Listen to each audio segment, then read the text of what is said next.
ტექნოლოგიების მიმართულებით რამდენიმე ეტაპი გავიარეთ. პირველი ეტაპი იყო და პრობლემა იყო ესეთი, რომ მასწავლებლთა სახლი მასწავლებლებს ატრენინგებდა Google-ის სერვისების გამოყენებაში და სამინისტრო ყიდულობდა Microsoft-ის სერვისებს და იმას რა ქვია, MEC ამას არ ვითარებდა. როცა სტუმრები მოდიოდნენ სამინისტროში, MEC აჩვენებდა, რომ აი რა სერვერი გვაქვს, ის გვაქვს, მართლა ყველაფერი კარგად იყო, მაგრამ რეალურად ამის გამოყენება არ ხდებოდა.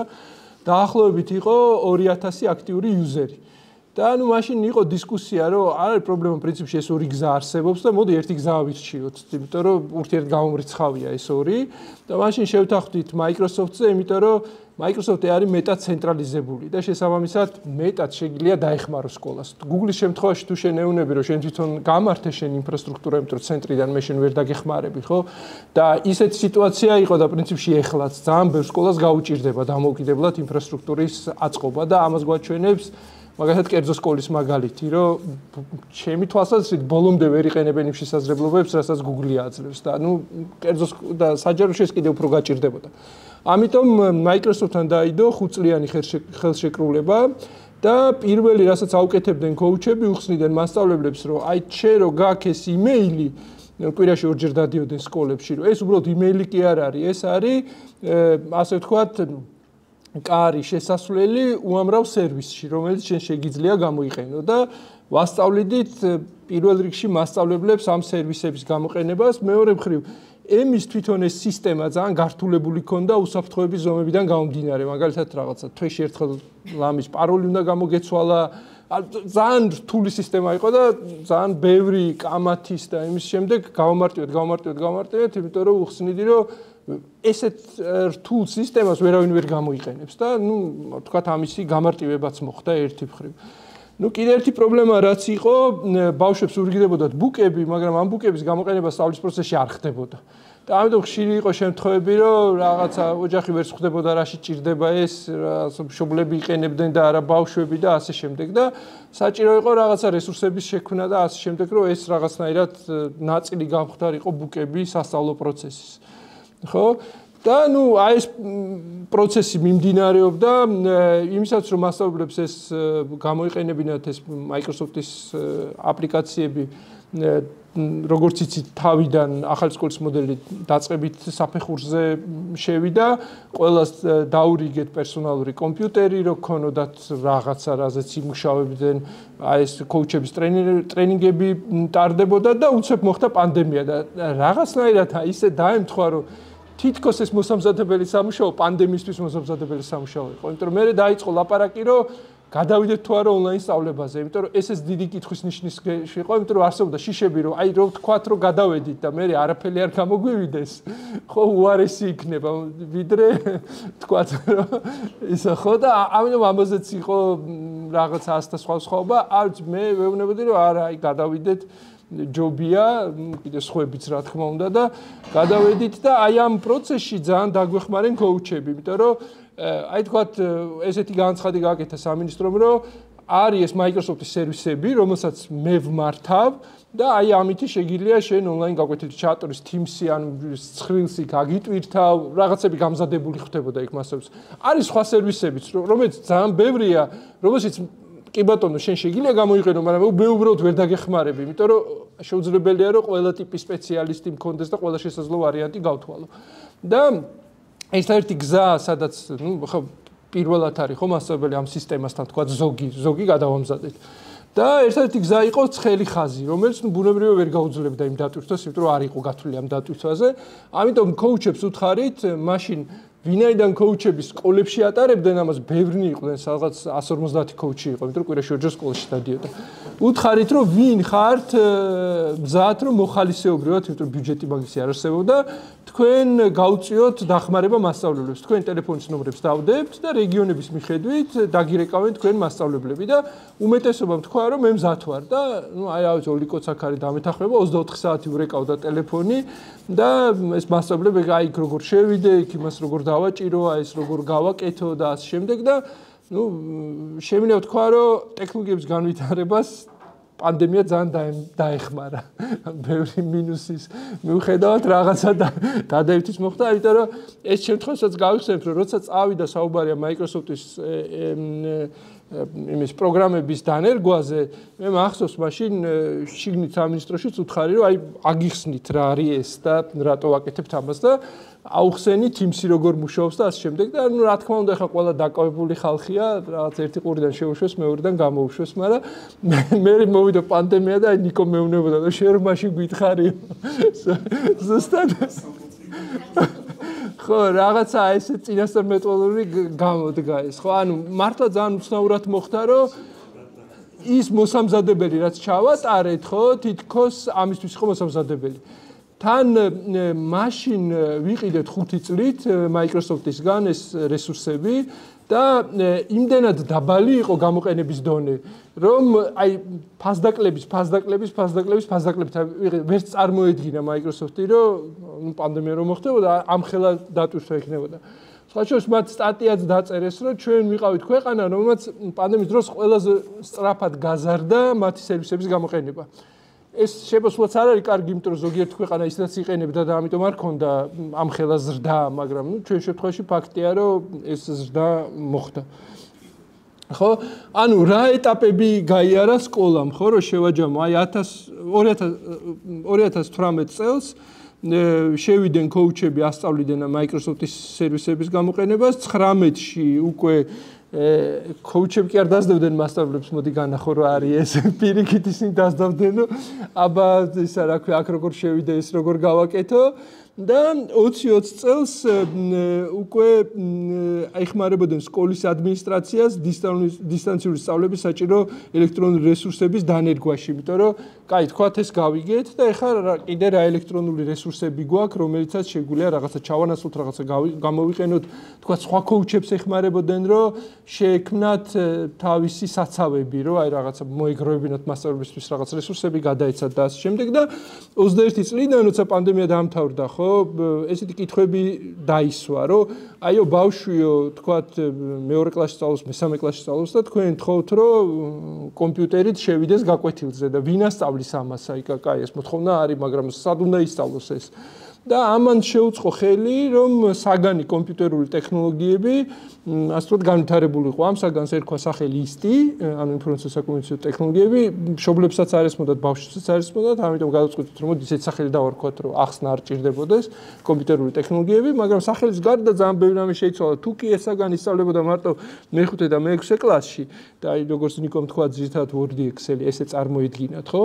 დაემატა ციფრული მოქალაქეობა, დაემატა ეს რა ქვია პროგრამირების საწყისები, აი Scratch-ი არის, ვიზუალური პროგრამირება არის, აქაც არის ძალიან მნიშვნელოვანი კომპონენტი, რომ სადღაც მე-7 და მე-8 კლასამდე ბავშვს უჭირს წერა, ხო? ანუ ბევრ შეცდომებს უშვებს, იმიტომ რომ არ აქვს ეს წერის კულტურა განვითარებული. ამიტომ კოდზე დაფუძნებული პროგრამირების სწავლება მათ ორმაგად უჭირთ, იმიტომ რომ შეიძლება კოდი დაწეროს და შეცდომა მოვიდეს უბრალოდ და აღარ მუშაობს პროგრამა. ნუ ის ფიქრობს, რომ აი ვერ ვაკეთებ ამას, ხო?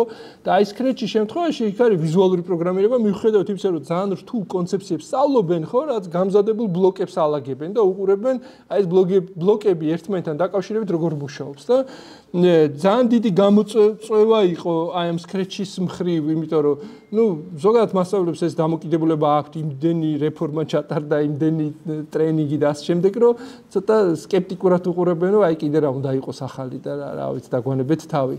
და ამიტომ ძალიან მე პირადად ძალიან მეშინოდა რომ იტყვიან რომ აი Scratch-ი რა პროგრამა რა ის ბლოკებით პროგრამირება და ასე შემდეგ, მაგრამ ისევ აი აქ კოუჩების დიდი დახმარება იყო.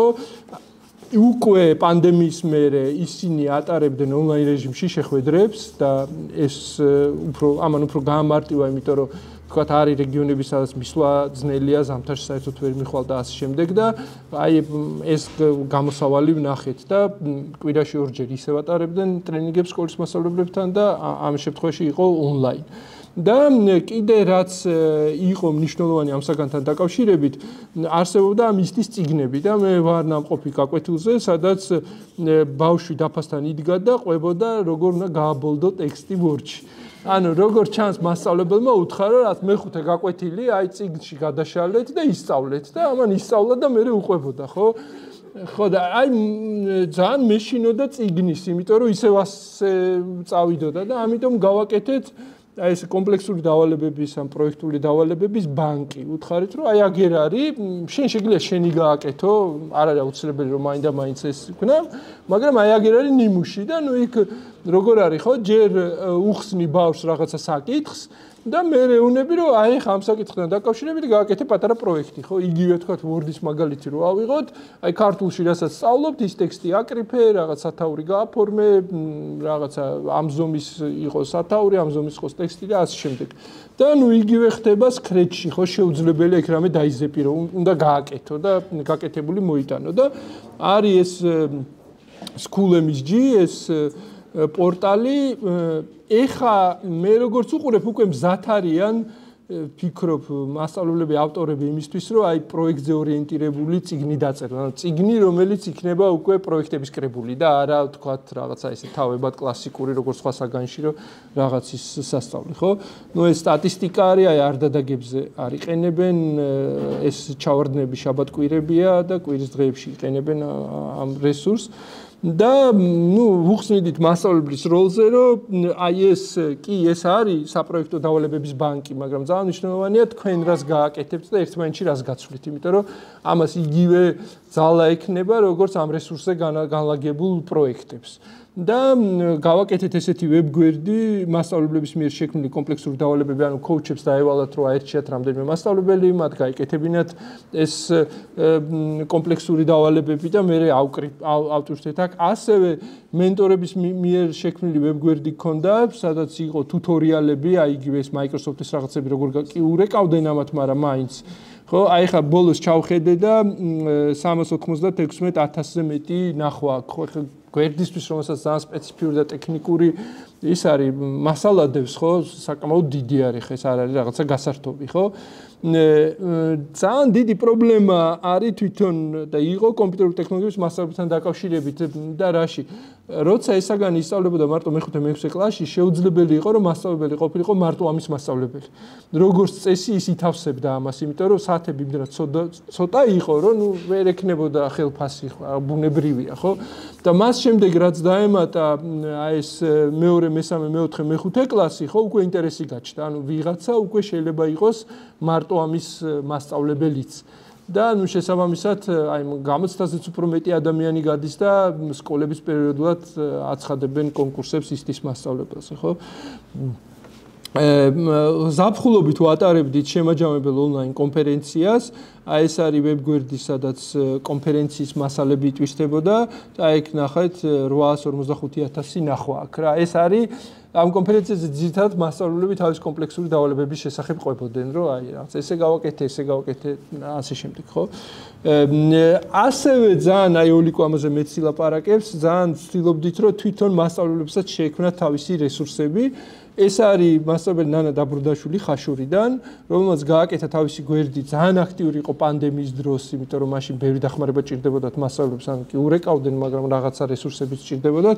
აი ნახეთ მის YouTube-ის აქვს მილიონზე მეტი ნახვა აქვს, 1,5 მილიონი ნახვა აქვს, აი გუშინ პრეზენტაციამდე ვნახე და მართლა უნიკალური სამუშაო შეასრულა. ხო ეს რაც შეეხება ამას ხო ანუ დავიწყეთ იმითი რომ მასწავლებლებს ასე ვთქვათ აკაუნტების გააქტიურებაში ვეხმარებოდით ну იმ გათვლით რომ მე მასწავლებელი მოსწავლეს დაეხმარება მე ასე ვთქვათ გადავედით უკვე იმაზე რომ ახალი საგანი ფაქტურად ახალი საგანი შეიქმნა და ამ საგნის დანერგვაზე მუშაობდნენ ეს კოუჩები და ამის პარალელურად კიდე იყო ერთი ჯგუფი რომელიც საგანმანათლებლო რესურსებს ქმნიდა და საკმაოდ ბევრი საგანმანათლებლო რესურსები შეიქმნა დაწყებითი საფეხურისთვის Save the Children-ის დახმარებით შეიქმნა სწავლობთ თამაშით ამ საგანმანათლებლო რესურსის უპირატესობა იმაში მდგომარეობს რომ კი ამას თამაში მაგრამ ეს არის კლასიკური კომპიუტერული თამაში ეს არის გარემო რომელშიც არის ნახატების ბანკი და საიდან შეიძლება მე ააწყო აი რაღაც კომიქსის ტიპის იქ 4-მიანი ან რაღაც ერთი სცენა მე მაგალითად ვარ ნამყოფი გაკვეთილზე სადაც მასწავლებელმა წაუკითხა იხვის ჭუკზე მოთხრობა ჯგუფებად დაყო ბავშვები და უთხრა ეხა ააწყეთ აქედან სცენები და ბავშვებმა ნახეს სოფელი ფონი ნახეს რაღაცა სახლები ნახეს იხვის ჭუკი და არ იყო ნახატების ბანკში ნახატი ორმო და გადაწყვიტეს აქ სახატავ ინსტრუმენტებიც არის და თვითონ დახატეს ეს ასე თქვა თორმო, ხო? ანუ ამაში ეხმარება ბავშვს, ამას არანაირ შეფასებას ეს სისტემა ვერ მისცემს, რომ გაიმარჯვე მეორეს ეტაპზე გადახარ, არაფერი, ეს არის უბრალოდ გარემოსაც შეიძლება რაღაცები ააწყონ და წამნიშნულოვანია, რომ შეიძლება ბავშვს თქვათ რაც ვერბალური უნარები არ ქონდეს კარგად განვითარებული, ან წერითი უნარები და გაიგო ყველაფერი, მაგრამ აი უჭირს გადმოცემა, ხო? აი შეუძლია ამ ნახატის საშუალებით მასწავლებელი მიხვდეს, რომ კი სწორედ გაიგო ყველაფერი, ან რაღაცა დეტალები მნიშვნელოვანი აკლია ამას, ხო? სხვა საგნებშიც იყენებენ იქ არის ასოები, ციფრები, რაც მათემატიკას შეიძლება რაც დაალაგე ვაშლები, მსხალი და ასე შემდეგ. ბუნებისმეტყველებაში თქვათ რაღაცა ყვავილის ღერო და ასე შემდეგ, ხო, იქ რაღაცა მიაწეროს, მიანიშნოს. ეს არის ჭადრაკი, რომელიც წელს დარიგებულ ბუკებში არის, ან როგორც იცი ძალიან უცნაურად რაღაც მომენტში გაჩნდა საგანი ჭადრაკი დაცხებით. და ხო, იყო ტენდერი საჭადრაკო დაფებზე, რომელიც ჩავარდა და ამიტომ ამ პროგრამისტები ჯგუფთან მოვიდნენ და გვითხრეს, რომ სასწრაფოდ გვჭირდება რაღაც. იმიტომ დაფები არა გვაქვს. ხო და რაღაც გავაკეთეთ ჭადრაკის პროგრამა, სადაც რამდენიმე ფუნქცია აქვს, რომ ერთი აჩვენებს ფიგურებს, რომ მასწავლებელს შეუძლია პროექტორზე, თქვათ, მოუყვეს რა ფიგურას რა სულები აქვს დაალაგოს, რაღაცა ფიგურები გადაწიოს, გადმოწიოს, აქ ფანქარიც არის, რაღაცები მიახატოს, ხო? მეორე ეს არის ერთმანეთს შეუძლია ეთამაშონ ჭადრაკი ბავშვებმა, ან შეუძლია კომპიუტერს ეთამაშონ ჭადრაკი, ეს იმახსოვრებს სულებს და მერე შეიძლება ჩაიწერო და თქვათ სულების ფაილი გაუგზავნო მასწავლებელს, რომ აი რაღაცა ესე ვითამაშეთ ორმა, ან ესე ვითამაშე თქვათ კომპიუტერს. ეს არის ინტერაქტიული ამბანი, რომელიც ბუკებშია ჩატვირთული. აქ ბავშვი ხედავს ასოებს, ესმის რა ასოა და სწორედ უნდა შემოხაზოს. და აი ეს როგორც ველაპარაკე მასში ფსიქოლოგებს, ეს სამი მომენტია მნიშვნელოვანი, რომ ხედავდეს, ესმოდეს და ინტერაქციაში შედიოდეს და ეს სამივე ეს არის გათვალისწინებული. ეს არის სიტყვობანა, სადაც უკვე სიტყვებს აწყობს ასოებისგან და ეს არის მარცვლობანა, ну რაც უჭირთ, სწორედ უნდა დამარცვლოს, ან მარცვლებისგან სიტყვები უნდა ააწყოს. ეს არის მხიარული მათემატიკა, აი აქ რამოდენიმე სექცია, მსგავსი და განსხვავებული. დაითვალე რიცხვები, აი ეს დაითვალე რიცხვებია, ხო, 4 ვაშლია, 4-იანს უნდა მიაჭიროს, მეტობა, ნაკლებობა, მიმატება, გამოკლება. ეს ყველა აპლიკაცია ერთი მხრივ არის ჩაწერილი ბუკში, შეგიძლია გადმოწერო Windows-ის კომპიუტერისთვის დააყენო, შეგიძლია iPhone-ში დააყენო, ან iPad-ში და შეგიძლია Android მოწყობილობაში დააყენო. ეს არის სხვა პროექტის ფარგლებში შეიქმნა, მაგრამ ბუკებში არის ჩაწერილი, უბრალოდ ამაში მეც მონაწილეობდი.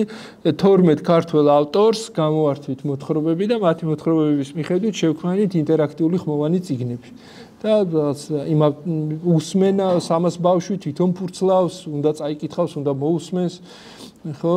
აი მაგალითად მაღაზიობანა და რა ბატები დადიან მაღაზიაში და ნუ აქ სწავლობს რითი განსხვავდება სხვა მაღაზია და მე ბოლოს პატარა თამაშია, როცა იკითხება, რომ აი ეს ნივთები თქვათ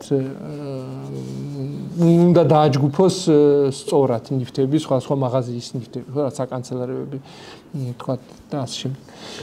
ეს არის ჩეტბოტები, ანუ აი ის რომ განახეთ თქვენ ელექტრონული რესურსი, ხო, რომელშიც არის ბანკი, იმების, რა ქვია, კომპლექსური დავალებების, იმაში არის ჩამაგრებული და ასევე ცალკეც არის, სანამ ჩატბოტებზე საერთოდ დაიწყებოდა ლაპარაკი, ხო, ჩვენ მანამდე გავაკეთეთ ბევრად ადრე.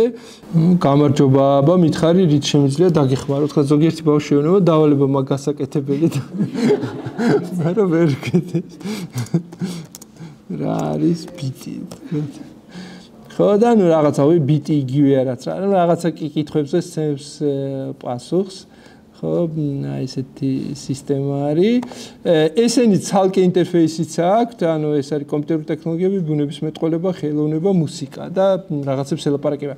ამ ხრივ, ხო, ნუ ეს რაღაც ერთ-ერთი პირველი ექსპერიმენტი იყო, მაგრამ ძალიან დიდი ველი გაიხსნა მას შემდეგ, რაც ეს ტექნოლოგიები განვითარდა, რომ შექმნა, ანუ ცოტა წიგნიდან გვერდზე გახვიდე და შექმნა ასისტენტი. ხო, აი ნიკოსთან ერთად ესეთი ექსპერიმენტი ჩავატარეთ, გამოვართვით სახელმძღვანელო, გამოვართვით ისტორიის წიგნი და იმ ისტორიის წიგნით აუწყე მოლაპარაკე პროგრამა, რომ ანუ ბავშვს შეუძლია ისტორიის წიგნს ელაპარაკოს, რაც კითხვები დაუსვას და ასე შემდეგ, ხო? აი მიუხედავად იმისა, რომ ამათ პერსონალიზაცია არ გაუკეთეთ, ხო? აი ბავშვებმა თვითონ შეარქვეს სახელი. მაგალითად, პირველად რომ ანახეთ ეს ბავშვებს ესეთი რამე თქვეს, რომ ხელები სადაა, საიდან წერს, უხსნით, რომ პროგრამაა და რაღაცა, ხო? ანუ ამ სოფხედულობასაც ძალიან უხსნის, ხო? ნუ ეს რაღაცა მაგალითებია. ასევე საბაზო საფეხურზე ქართული გრამატიკის ელექტრონული რესურსი არის, სადაც რაღაც წესებს უხსნის და მე იქვე არის სავარჯიშოები. გავაკეთეთ 100-ზე მეტი ვიდეო, სადაც ვიზუალურად არის უკვე ახსნილი ეს წესები, რაღაცა აი აქ ეს ემატება, აქ ეს აკლდება და ასე შემდეგ.